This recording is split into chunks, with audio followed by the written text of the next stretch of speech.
I just showed up to the first day of what I think is going to be a very big job. It's the one servicing a whole bunch of equipment that's getting sold that I mentioned. I unfortunately don't have my big truck because the transmission needs to be rebuilt and it's not in the truck at the moment. But I managed to get everything I needed today here with my 4Runner, which was hydraulic tractor fluid, regular hydraulic fluid, 85 W140 gear oil, grease, diesel, coolant, diesel oil, and a waste oil bucket. To service this thing, this Case 580, and it needs a transmission flush, which is why I have so much transmission fluid for it. Although I still don't have quite enough because I need some high tran, which is the Case like OEM fluid, and I'm going to do the flush with the cheap Tractor Supply fluid and then put the high tran in it to finish. More on that later, but first I'm doing the rear brakes on this Silverado, which probably won't film because it's not that interesting, but that's the highest priority list just to get this thing back up and running. Well, I was all concerned about getting these rotors resurfaced fast enough because no one in town seemed like they could do it anytime soon. But I just took the wheels off and there's nothing left to resurface. The outside pad on both sides is just metal on metal and has been for quite a long time by the looks of it. There's a huge lip there. So, new rotors it is. I learned the lesson today that I probably will have to learn again, which is to make sure to get the data plate on every machine I ever work on so that I can 100% confirm what exactly it is, because I forgot to take a picture of the plate that has the VIN on it on this truck. I was pretty sure it was a 2014 Silverado 2500, and I texted the customer to confirm that, and he said yes, it's a 2014 Silverado, but didn't say anything about whether it was a 1500, a 2500, or 3500. So I figured that just meant yes, it's a 2500. Ordered all the brake parts, and then as I was taking everything off, realized this is a 6 lug. And I remember that the rotors I bought were 8 lug. So I have brake parts for a 2500, none of which fit this car because that's a heavier spec truck with a different size axle. So I have to go return all those parts and get all new ones. The other thing is I don't have my air compressor because I'm not in the big truck, and I was going to rebuild these calipers if possible. The seals are pretty cooked, but I don't see any signs of them leaking, so I think they might be fine and just need new seals. But I don't have a good way to take the pistons out because I don't have an air compressor. So what I think I'm going to do is press the brake pedal down, which should just pop the piston out.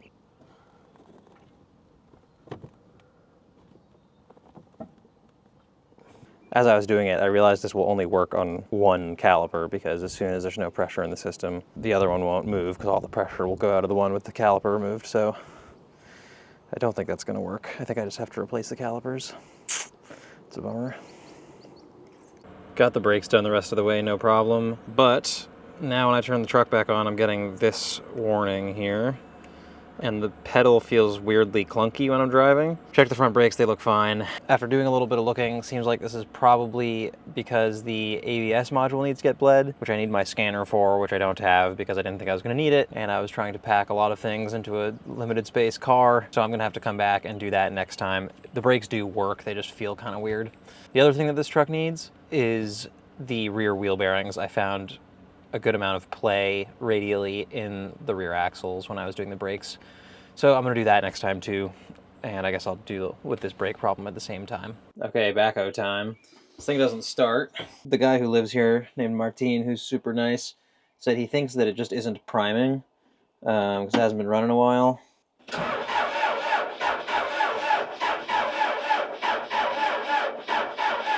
Nothing. I'm just going to do the basics on this. The batteries also need to be cleaned up. They're in horrific shape. You can see right here. But yeah, I'll change the fluids I can right off the bat, then hopefully get the fuel system primed and get this thing running. Gotta start somewhere, and I think I'll start here. By dropping a nut. It's a pretty weird setup they got going on here.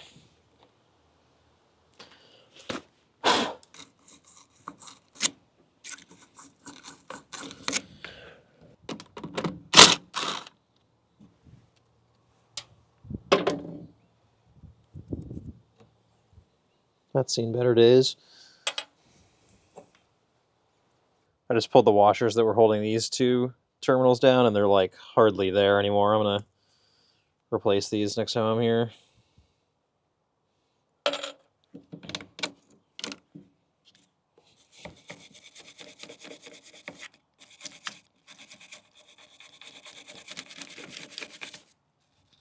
I cleaned all this stuff up the best I could. It's not perfect, but it'll do for now. Got all those cleaned up, and all the terminals, and the ground straps, and all that stuff. I should probably make a new one of these. Don't have the stuff with me, but maybe at some point I'll get around to that. And then I found a couple more washers that hopefully should be better than these ones. All right, gonna start with the oil here, which is in a really weird spot, which seems to make it basically certain that you make a big mess. But I guess that is what it is. It's rarely a good sign when you gotta use a breaker bar and a drain plug. Oh, shit. That's crazy.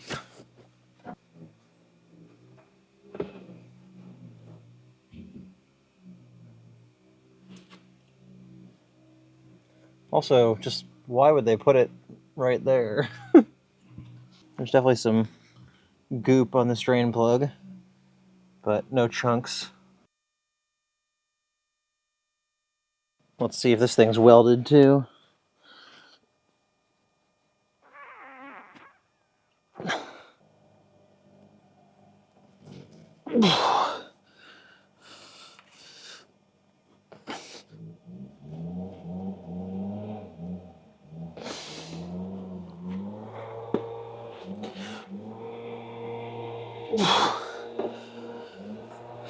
I gotta get a good strap wrench.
It's another day. I'm back here working on this 580 Super L again, and I kind of needed to get to start before I do much of anything else to it. My suspect is the fuel shutoff solenoid or the connection to it right here, because I don't even get any smoke when I'm cranking, and I just replaced the fuel filter. The old one was full of fuel. I filled the new one with fuel, so even if the system needs to be bled, I'd expect it to get some fuel out of the filter. So right now there should be no voltage at this wire. And there, in fact, is no voltage. So now the ignition's on, and I should, in theory, have 12 volts here. I also don't have my usual multimeter because I dropped it in a field, and a friend picked it up, but forgot to tell me where he put it. 13, a little over 13 volts. So that seems fine. Oh, I'm kind of surprised the voltage is that high. Okay, and I am getting a click from the solenoid. Okay, so maybe that's not the problem. I just put another 4-ish gallons of diesel in this thing, so in case there wasn't enough fuel in it, that should not be the case anymore. Now I'm just going to start trying to bleed the fuel system and see where I get. It's pretty hard to film any of this because I can't get the arms to go up to get out of the way, and so there just isn't very much room, but I'll see what I can do. I'm going to start with this, which I believe is, I think the little bolt in the middle is the bleeder for the fuel filter, so I'm just going to loosen this and crank it and see what happens. I really would have expected this thing to be standard, but apparently it's metric. Now I'm going to crank the motor, and we'll see if anything comes out of there.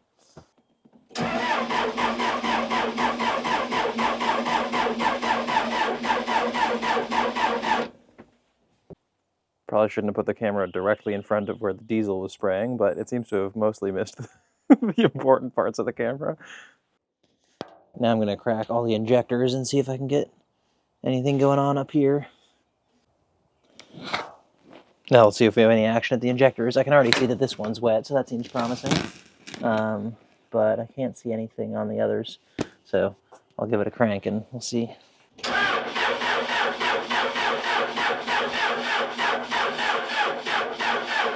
Okay, yeah, we got some fuel.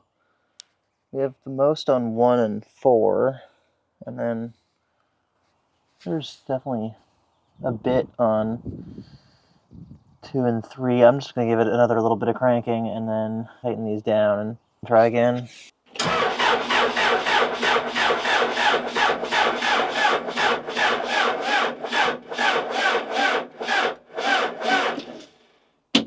Okay, yeah, that's looking good up there. The batteries are obviously dying. I bought a battery charger today on this guy's company account at Napa and came here to plug it in, but it has some weird, like, high amperage or something plug style that I can't plug into any extension cord I have here. I did find that in the barn, hiding behind a lot of stuff, there was a generator that has a 20 amp plug on it.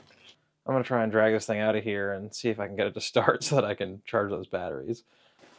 Oh, that is not light. Well, I decided that trying to fuck around with this generator was probably a waste of time at the moment, so instead I just have my car hooked up to this system with jumpers, and we'll see if that does anything here.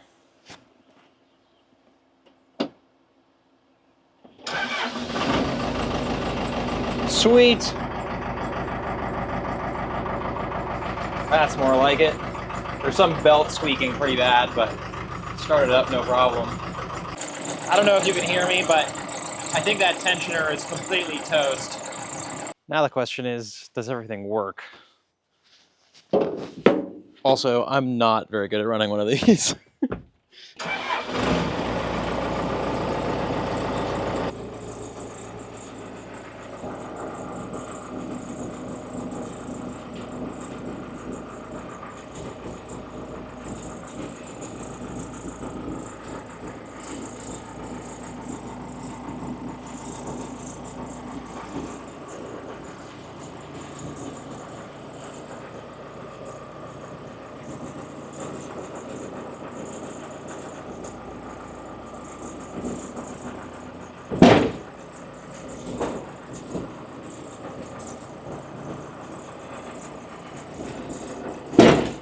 Sticky.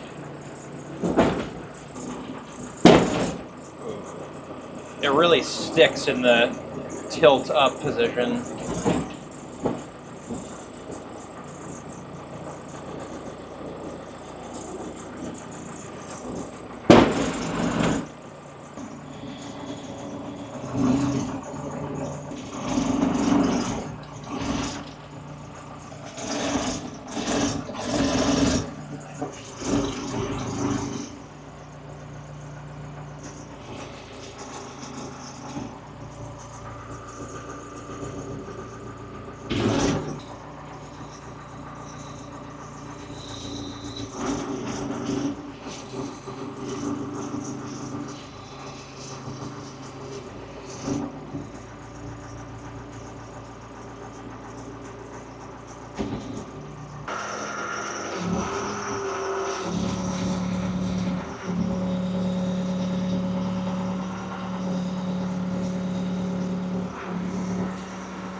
I haven't been filming that much just because what I've been doing hasn't been that interesting. I greased the whole thing, which took a very long time. And I think there's like 40 Zerks on this thing or something like that. And I swapped the front final drive and front diff fluid, about to do the hydraulic filter. Then I think I'm going to get out of here because it's after 7. But made some decent progress. I thought I was going to get way more done and thought I was going to have time to do some stuff on that Silverado I was working on last time too, but that didn't happen, so we'll call it good.